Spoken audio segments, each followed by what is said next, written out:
শিৱসাগৰতো বান পৰিস্থিতিৰ কৰুণ ছবি বান কিছু কমিল যদিও কমা নাই বানাক্ৰান্তৰ দুৰ্দশা ৰাষ্ট্ৰীয় ঘাইপথৰ ডিভাইডাৰত একমাত্ৰ আশ্ৰয় স্থলী হিচাপে পৰিণত হৈছে বানপীড়িত লোকসকলৰ ঘিলাগুৰি মাছিগাঁৱৰ বানাক্ৰান্তৰ চকুত কেৱল চকুলো দেখিবলৈ পোৱা গৈছে বানে কাঢ়ি নিলে সকলোৰে ঘৰ বাৰী আৰু পশুধন কাহিলৈ যোৱাৰ পাছতে বানাক্ৰান্তৰ চকুত কেৱল চকুলো দেখিবলৈ পোৱা গৈছে আৰু এনেধৰণে আশ্ৰয় বিচাৰি ৰাষ্ট্ৰীয় ঘাইপথত থাকিব লগা হৈছে বানাক্ৰান্তসকল যেহেতু শিৱসাগৰত বৰ্তমানেও বান পৰিস্থিতিৰ এক ভয়াৱহ ৰূপ তাৰ মাজতে একাংশ লোকে ৰাষ্ট্ৰীয় ঘাইপথত আশ্ৰয় গ্ৰহণ কৰিব লগা হৈছে খাদ্যৰ বাবে অন্নবস্ত্ৰ বাসস্থানৰ বাবে হাহাকাৰ কৰিব লগা হৈছে বানাক্ৰান্ত লোকসকলে সপোনৰ ঘৰখন চকুৰ আগত ভাঙি পৰাত বা উটি যোৱাত কেৱল হাঁহ হুমুনিয়া কাহিছে এইসকল বানাক্ৰান্তই ৰাষ্ট্ৰীয় ঘাইপথৰ ডিভাইডাৰতে আশ্ৰয় গ্ৰহণ কৰিব লগা হৈছে বানপীড়িত লোকসকলে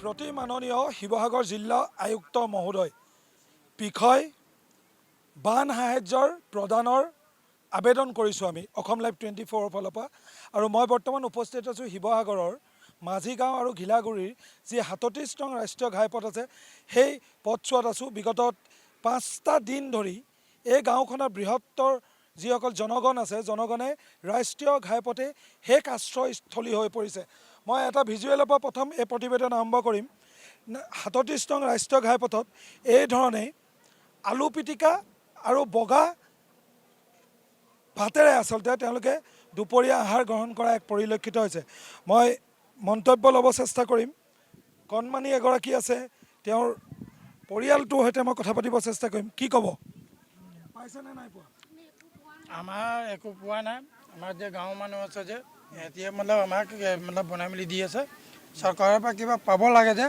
আমি একো পোৱা নাই নাই আমাৰ গাঁৱৰ ৰাইজৰ মানুহ আছে সেইটোৱে দি আছে কি খাইছা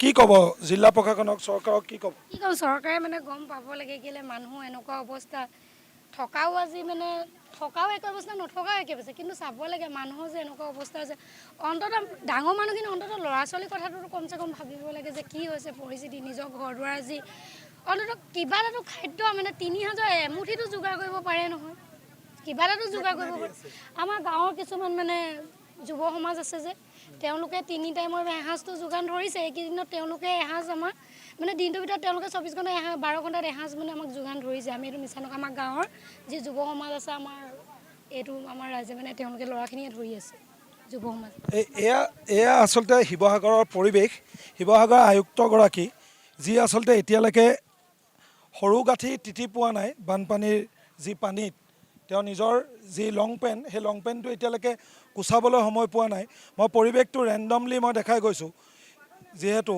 কোনো ধৰণৰ মই ইয়াৰ যিসকল ব্যক্তি আছে আমি তেওঁলোকৰ লগত কথা পাতিব চেষ্টা কৰিম কিবা পাইছে নাই আমি চৰকাৰৰ ফালৰ পৰা এতিয়ালৈকে আমি বৰ্তমান একো পোৱা নাই আৰু তাৰ কাৰণে আমি দুখিত আমি বহুত দৰিদ্ৰ সীমাৰেখাৰ তলৰ মানুহ আমাৰ বহুতখিনি ক্ষয়ক্ষতি আছে আমি আজি মঙলবাৰৰ পৰা ইয়াত আছোঁ এতিয়ালৈকে আমি তেনেকৈ চৰকাৰে কোনো সাহায্য পোৱা নাই এতিয়ালৈকে গতিকে আমাৰ ইয়াৰ ল'ৰা ছোৱালী আছে আৰু আমি ইয়াত এতিয়া আমি এই মোটামুটি এই ঘৰত আমি ৩০টা ল'ৰা ছোৱালী হৈ আছোঁ আমি ৩০টা মানুহ এপিনে আহা অকণমান ভণ্টি এপিনে আহা কোন ক্লাছত পঢ়িছা মই 9ত পঢ়িছোঁ কিতাপ পত্ৰ তিতিছে নাই এতিয়া নাই কিতাপ পত্ৰ খবৰে নাই পোৱা বেগ নাইকিয়া হৈছে বেগ চেগ চব উঠি গ'ল চব উঠি গৈছে আমাক খাবই ইয়াত দিছে আৰু সেয়াই খাইছোঁ আমাৰ যিখিনি ঘৰৰ অভাৱ চব নাইকিয়া হৈছে ইয়াতে মানুহবোৰে দিছে বিস্কুট চিস্কুট সেয়াই খাই আছোঁ ইতিমধ্যে মই পৰিৱেশটো দেখাই যাম তাৰ সমানুপাতিকভাৱে মোৰ সতীৰ্থ ভিডিঅ' জাৰ্নেলিষ্টে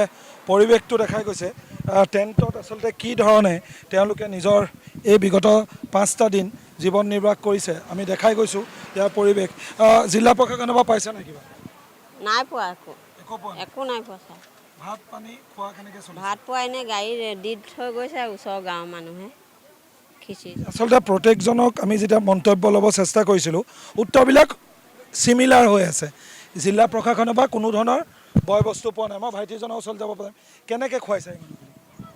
আমি চৰকাৰৰ পৰা যি একো এতিয়ালৈকে সা সুবিধা পোৱা নাই। আমি যুৱ সমাজে নিজৰ মাজতে পইচা কালেকশ্যন কৰি অন্ততঃ যাতে ভাত এমুঠি তেওঁলোকক যোগান ধৰিব পাৰোঁ। কিমানটা পৰিয়ালে খাই আছে? ইয়াত প্ৰায় 300 পৰা 400 মানুহ।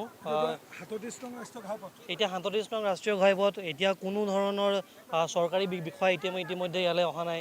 কোনো ধৰণৰ আৰক্ষীও কোনো বিষয়া এতিয়ালৈকে ইয়ালৈ অহা নাই। তেনেকুৱা ধৰণৰ কোনো সমাজকৰ্মী আজি ইয়ালৈ অহা নাই। আমি আজি যোনটো পৰিস্থিতিৰ সন্মুখীন হৈছোঁ, এনেকুৱা পৰিস্থিতি যে সন্মুখীন হ'ম তাৰ কাৰণে আমি কেতিয়াও প্ৰিপেয়াৰ নাছিলোঁ। আজিলৈকে ঘিলাগুৰি অঞ্চলত এনেকুৱা বানপানীৰ সমস্যা হোৱাই ঘিলাগুৰি মাজিগাঁও দুইটা অঞ্চলত আজিলৈকে এনেকুৱা কোনো সমস্যাৰ সন্মুখীন আমি হোৱাই নাছিলোঁ, যাৰ কাৰণে আমি ইয়াৰ কাৰণে কোনো সাজু নাছিলোঁ। আজি যোনটো বস্তু হৈছে এটা আনপ্লেন, আমাৰ কাৰণে এটা আনপ্লেন, আমাৰ কাৰণে এটা ছাৰপ্ৰাইজ। ইয়াৰ কাৰণে আমি কেতিয়াও প্ৰস্তুত নাছিলোঁ।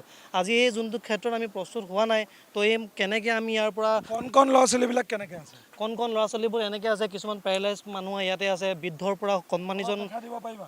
আছে, আগত আছে। মোৰ লগত আহি মই ইতিমধ্যে যাবলৈ চেষ্টা কৰি আছোঁ।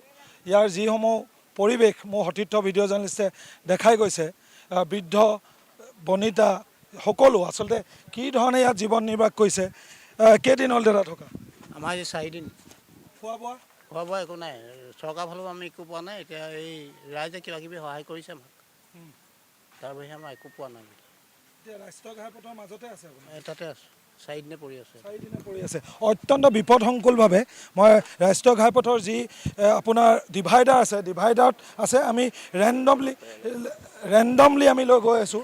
এগৰাকী অসুখীয়া আছে বুলি আমাক ইয়াৰ স্থানীয় লোকে কৈছে। আমি তেওঁলোকলৈ আৰু স্থানীয় যি মোৰ সতীৰ্থ ভিডিঅ' জাৰ্নেলিষ্টে এইগৰাকী কালি আমি ভিজুৱেলছ আমি পঠাবলৈ চেষ্টা কৰিছিলোঁ। এয়া পৰিৱেশ আচলতে পেৰালাইজ সম্পূৰ্ণৰূপে অসুখীয়া এগৰাকী। তেওঁলোক চাগৈ আমি কেইদিন আছে ইয়াত ক'ব নোৱাৰিব এওঁলোকে। কেইদিন আছে এওঁলোক ইয়াত? কেইদিন আছে? আজি 4 দিন মানে হ'ল। 4 দিন আছে। এনেকৈ আছে। খোৱা বোৱা? খোৱা বোৱা এতিয়া তাৰমানে কি ৰাইজে মানুহে কেতিয়াবা সহায় কৰিছিলে, গাঁৱৰ মানুহে দিছিলে। বাকী চৰকাৰৰ ফালৰ পৰা একো সুবিধাই পোৱা নাই এতিয়ালৈকে। সুবিধা পোৱা নাই। মোৰ সতীৰ্থ ভিডিঅ' জাৰ্নেলিষ্টে শিৱসাগৰ জিলাৰ যিসমূহ কৰুণ দৃশ্য আমি ধৰিবলৈ চেষ্টা কৰিছিলোঁ, তাৰ অন্যতম এহাল বৃদ্ধা দম্পতী। তেওঁলোক দুয়োৱে অসুখীয়া। আজি উৎকট গৰম হৈছে, ৰ'দ দিছে। ৰাষ্ট্ৰীয় ঘাইপথৰ মাজত এই প্ৰায় 200 পৰা 300 পৰিয়াল, যিটো ৰাষ্ট্ৰীয় ঘাইপথৰ যি আপোনাৰ ডিভাইডাৰ আছে, ডিভাইডাৰত এই ধৰণে তেওঁলোকে সহাৱস্থান কৰিবলগীয়া হৈছে। অত্যন্ত বিপদসংকুলভাৱে আমি ৰেণ্ডমলি লৈছোঁ সকলো কথা। কেইদিন হ'ল থকা? কেইদিনৰ পৰা আছে? আমি মঙলবাৰে আহিলোঁ ইয়ালৈ। খোৱা বোৱা এই অকল খিচিৰিটো পাইছোঁ আৰু সেয়াই আৰু ৰাইজে যি দিছে সেইটোৱে। আৰু চৰকাৰে আমাক একো সুবিধা দিয়া নাই। যি ৰাইজে সহায় কৰিছে, আমাৰ মাজিগাঁও ইয়াত 72 ঘৰ আছে। 200। শিৱসাগৰ জিলা প্ৰশাসনে এতিয়ালৈকে এই মাজিগাঁও বা ঘিলাগুৰি 37 ৰাষ্ট্ৰীয় ঘাইপথৰ যি ডিভাইডাৰত যি 200-150 পৰিয়াল আছে, তেওঁলোকক কোনো ধৰণৰ সাহায্য প্ৰদান কৰা নাই। এটা চাউল দিয়া নাই এতিয়ালৈকে। স্থানীয় যিসকল সচেতন ব্যক্তি আছে, সচেতন ব্যক্তিসকলে তেওঁলোকক দুসাঁজ চোৱাৰ জেগাত এসাঁজ যেনে তেনে খুৱাবলগীয়া হৈছে।